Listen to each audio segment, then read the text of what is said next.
We have a guest today, the CEO of Alto. If you're not familiar with Alto, Alto is a ride-sharing platform with an employee-based model. So we have Will Coleman, CEO on. Will, thank you for coming on. How are you doing today? Hey guys, thanks for having me. Hey Will, how are appreciate you? We've known each other for a while. I've written a couple of articles actually on RSG about Alto in the starting days of the company. And look, we are here after a few years, and many things have changed, but one thing stays constant, right? And rideshare companies are still around. There's plenty of people, millions of people are driving for them, but you figured out something that is quite different. But before we get into all the details, introduce yourself and tell us what Alto is and what the company is about. Yeah, hey everybody. Thanks for joining Show Me the Money Club today. My name's Will Coleman. I'm the co-founder and CEO of Alto. Started Alto over 5 years ago now, so it has been a while, Sergio, that we've gotten to know each other. And Alto, as you mentioned, is different from the other apps out there because we try to offer. Alto means elevated, high or tall. We call it elevated, and we're elevating the experience for both passengers and drivers. We do that by exerting a level of control that others can't, and we exert that control because we have W-2 employees, no independent contractor drivers that operate on our platform. That means that drivers can expect a safe, consistent, high-quality experience to be part of a team, and our passengers can expect the same safety, consistency, and hospitality as well, because they always know exactly what they're going to get. The same car that we provide to the driver, we pay all the expenses, the lease, the insurance, the fuel, the maintenance. Drivers just need to show up and drive, provide great customer experience and great customer service. But don't have to worry about all the other hassles of maintaining your own vehicle and running your own business. Yeah, so there is a massive difference, obviously, in the business model, right? Rideshare companies basically having a zero asset or very low asset business model versus yours, which is a vertically integrated business model. You own everything. The driver, like you said, has to just show up in their schedule and just drive, right? But talk to me a little bit about the onboarding process when it comes to drivers. I'm pretty sure you have a system set up that you pick yourself the best drivers, probably, obviously, right? And let's talk a little bit about that, what the onboarding process is. Yeah, onboarding starts with an application. You can go to our website at drivealto.com and apply to drive. We operate in 5 cities across the U.S., including Los Angeles, Dallas, Houston, Washington, D.C., and Miami. And there you can select your city. You can see the different pay rates that we offer. We offer both full-time and part-time employment. We're seeing a real uptick in part-time drivers, people that are looking to just drive a couple hours a week, a couple shifts a week to earn some extra cash on top of an existing job. That you guys were just talking about upside, prices are going up everywhere. And so I think that's a real opportunity that we're excited to create for drivers. Once you apply, we review your resume, and if you pass our resume screen, we invite you to an interview. After our interview process, if you pass that, then we bring you into our training. We do both virtual and in-person training. And once you pass our training and do what we call a check ride, where you drive along with one of our in-person trainers to confirm that you know how to operate the vehicle safely, know how to follow the Alto experience for drivers and passengers, then you're officially an Alto driver. That whole process takes just a couple of days, about 3 days in total, and you can be out on the platform, in your first shift in the same week. Right. So I've seen a bunch of your cars, around LAX when I drive, obviously. For our audience, I mean, we always try to introduce new ways of making money to our audience, hence we're called Show Me the Money Club. There is a lot of disconnect, or there's a lot of discontent actually going on with the rideshare companies because of the pays, right? When we do our surveys, our number one complaint is pay, okay? So them being employees, your drivers versus independent contractors when it comes to Uber and Lyft is obviously a massive difference, right? So do you set the schedule for your drivers, or do they have some flexibility in picking up schedule for themselves? Like, because most of the people that do Uber and Lyft are doing it for the flexibility and the freedom. Yeah, we see, we actually have multiple, we call them archetypes of drivers. You can select which kind of archetype you like to be. We have full-time drivers that really value consistency. They know that they want to work every morning at 3:30 a.m. and they want to know that that's their shift, and they want that week over week. And maybe they have another job that, having that consistency is important for them. We also have a lot of drivers that just want that flexibility. They want to come in and pick up shifts, decide exactly when they're going to work or if they're going to work in any given week. We do require our drivers to work a minimum of a couple shifts a month just to stay in tune with our experience and up to speed. But about 50% of our drivers now decide just to, we don't schedule them, they schedule themselves. By going in, we post the schedules, and as you become more tenured, it operates a lot like a hotel or an airline. Yeah. As you become more tenured, you get access to schedules earlier and earlier. You get, to select your schedule first. And so, we think that we want to appeal to both ends of that equation. Folks that are looking for that consistency and want to know that they've got a set schedule, and those that maybe just want to add on to an existing, whether a college student, a stay-at-home mom, anything like that. Yeah, and the thing is, I mean, I'm sure you know the numbers. The average lifespan of a rideshare driver is about 8 months or less, right? Because most drivers either burn out or they're in between jobs, using rideshare as a stopgap, right? And in this day and age, I mean, I'm sure you look at your own numbers. What percent of your applicants are actually ex-rideshare or current rideshare drivers who are kind of pivoting to something that is, more conducive to not only, being flexible, but making basically guaranteed money, even if, because they're your employees, even if they're not driving, Yeah. right? They're getting paid a certain amount of money. Yeah, I mean, it's actually less and less of our employee base, our driver base, are prior rideshare drivers now. It's still maybe 40-45%, which come to us because they, have burned out on Uber, or they feel like, they're not being treated fairly, or they really can't handle the inconsistency. It's funny, those are the drivers typically that are looking for more consistency, not more flexibility. They're typically drivers that are working near or maybe even more than full-time hours on the platforms today. They're, they see it as a real career, and they love the customer service and being on the road and interacting with passengers.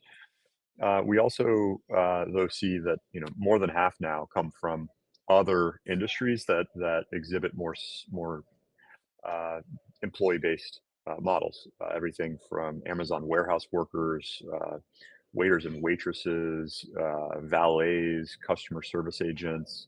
We actually increasingly see grocery employees, other businesses that have kind of cyclical or seasonal, even day of week seasonality in their business model. Maybe, the grocery store is much more busy on a Saturday morning than it is on a Tuesday morning.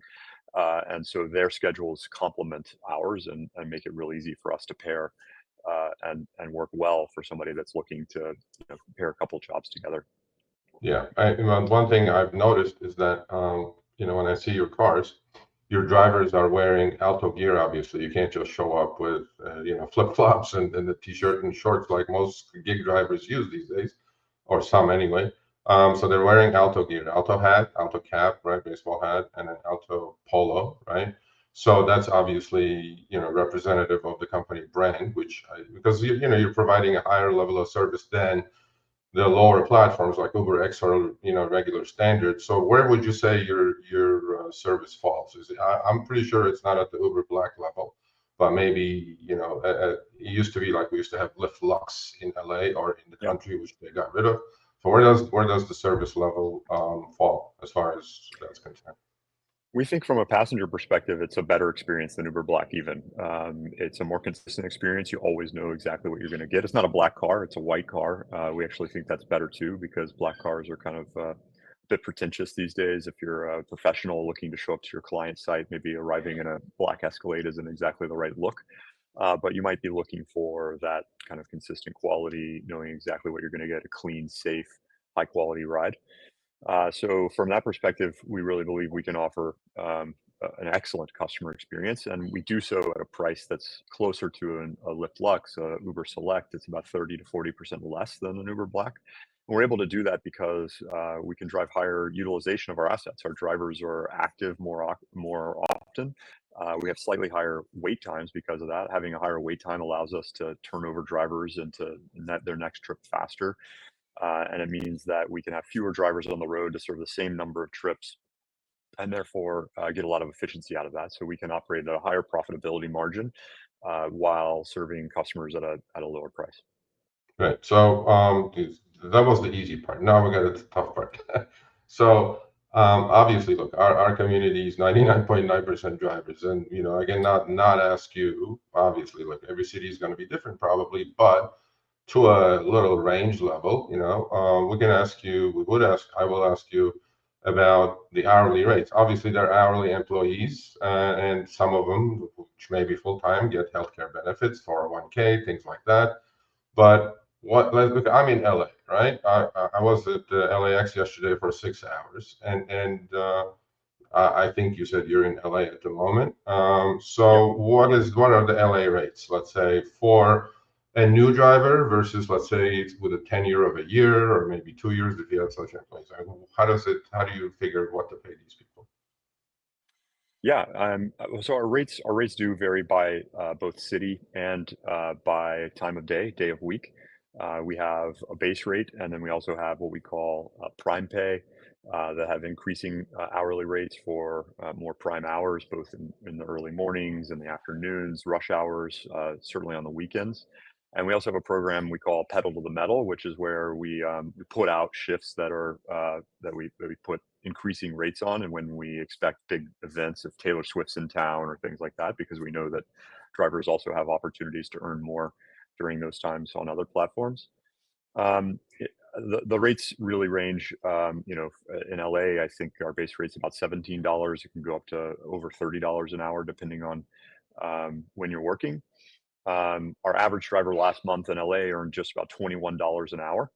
Okay. You have to put that into perspective that's all cash, no expenses,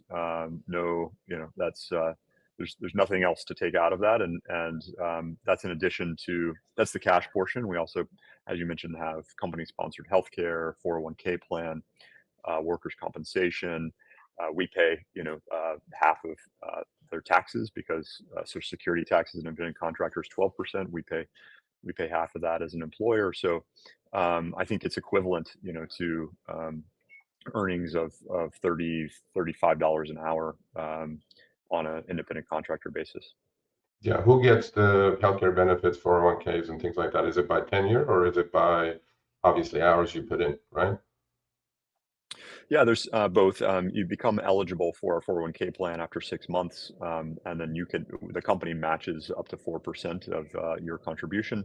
The medical plans similarly have stair steps and at different tenures of 6 months and a year. They're federally regulated, so it's also based on the number of hours you work. If you're full time, you qualify for different plans than if you're part time.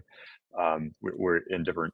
We have to follow the kind of the ACA, the Affordable Care Act, and so there's certain regulations that we have to fit within. But we try to create opportunity and plans that are valuable to everybody. Even if you're a part-time driver, we have plans that cover urgent care and preventative health, and can care for your kids if they need flu shots or other kind of preventative medicine. And then we have all the way up to major medical plans that would cover you in case of a real emergency or long-term prescriptions or other types of things. Yeah. And now as far as them being employees, right? I mean, in this day and age, I call, let's say, because we do a lot of delivery content as well these days on top of RideShare.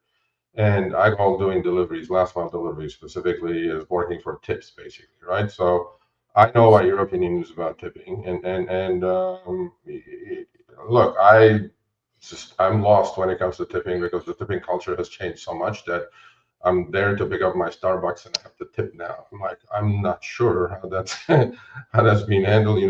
Many articles I've been in about tipping, but I know this, and this was a fact. I don't know, maybe things have changed since I've last spoken to you. That Alto does not allow tipping. Is that correct? That's right. We don't have tipping in our app, and we discourage tipping from our passengers. As employees, we again really believe that it's our responsibility, not our passengers' responsibility, to manage our employees, to create that consistent, high quality experience. We believe that it's our responsibility to create competitive, compelling, and consistent compensation for our employees, and that tipping creates a lot of inconsistency, which is, in my opinion and our opinion, really against the core values of our business. We want drivers to know how much money they're going to make based on the hours that they work. We don't want them to worry about, am I getting an airport trip or not? And we don't allow drivers to select, as an employee, our systems, our algorithms choose what trips you take, which when you reposition or position your vehicle, when you don't.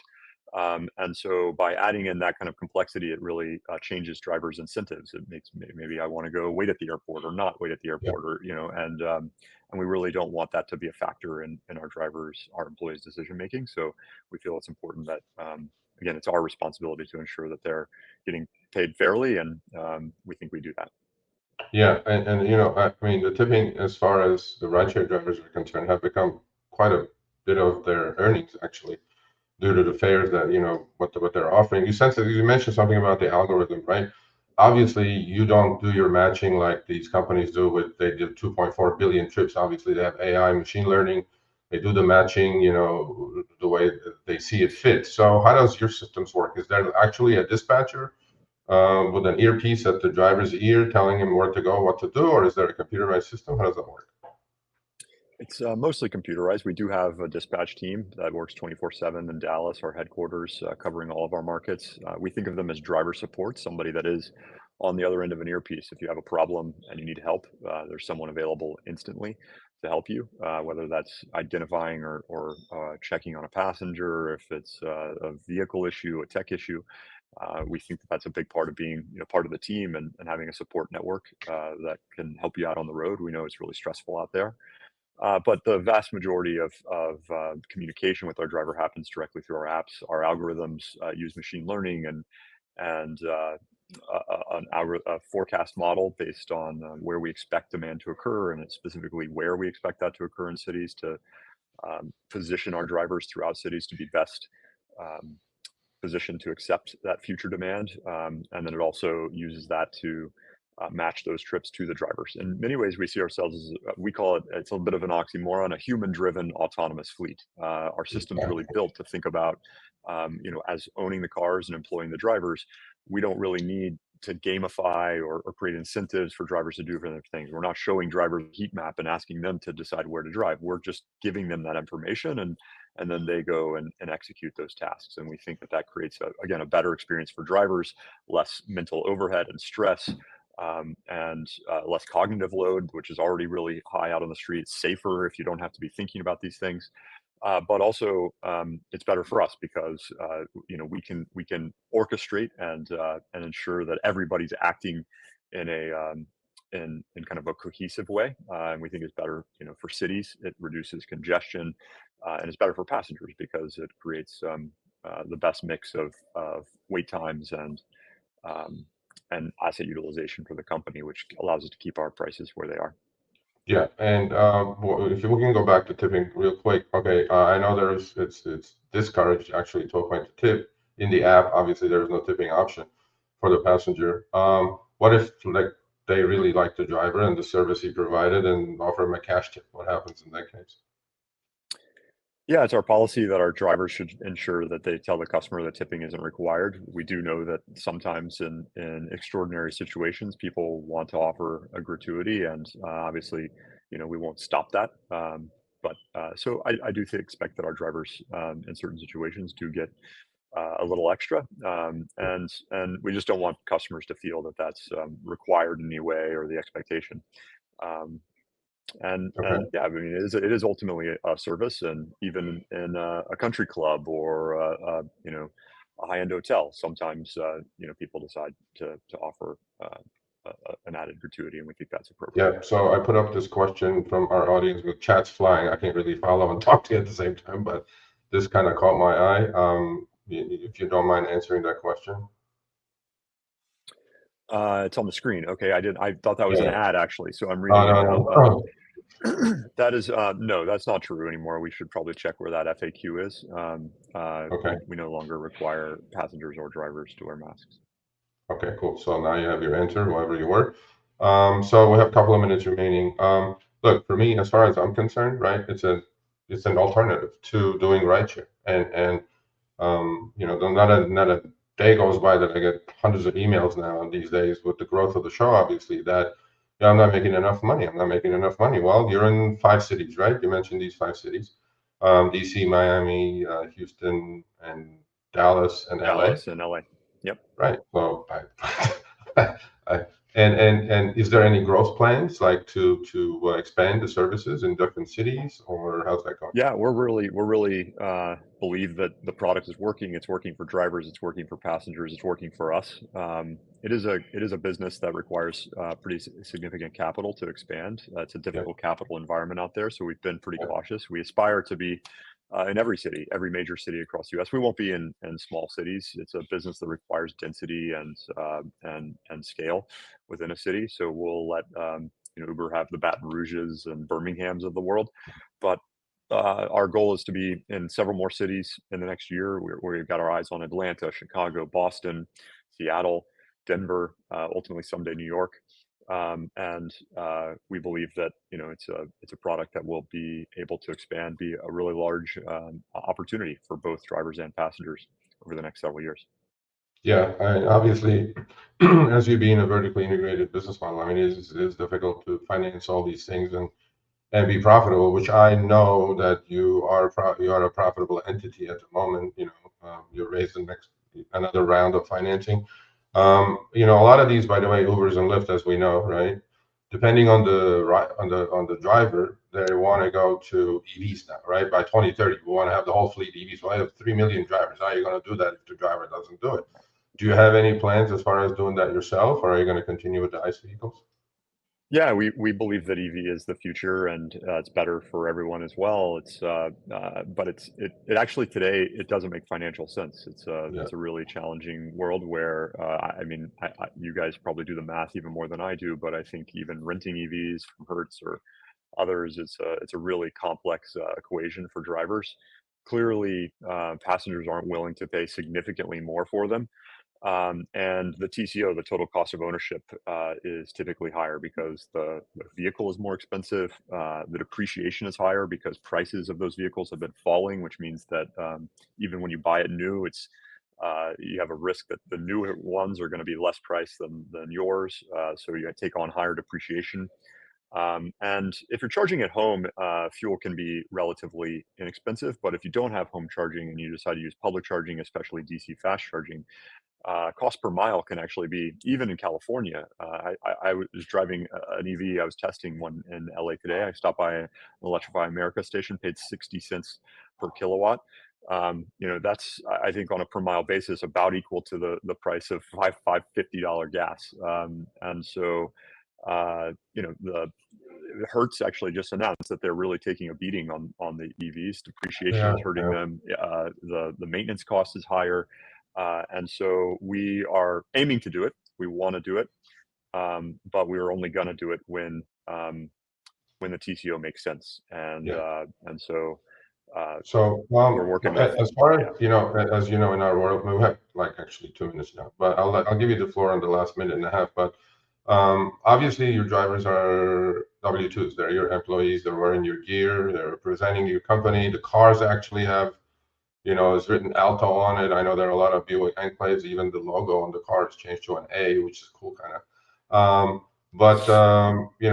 We in this group, like in the thousands that are going to watch this later, we have a saying, right?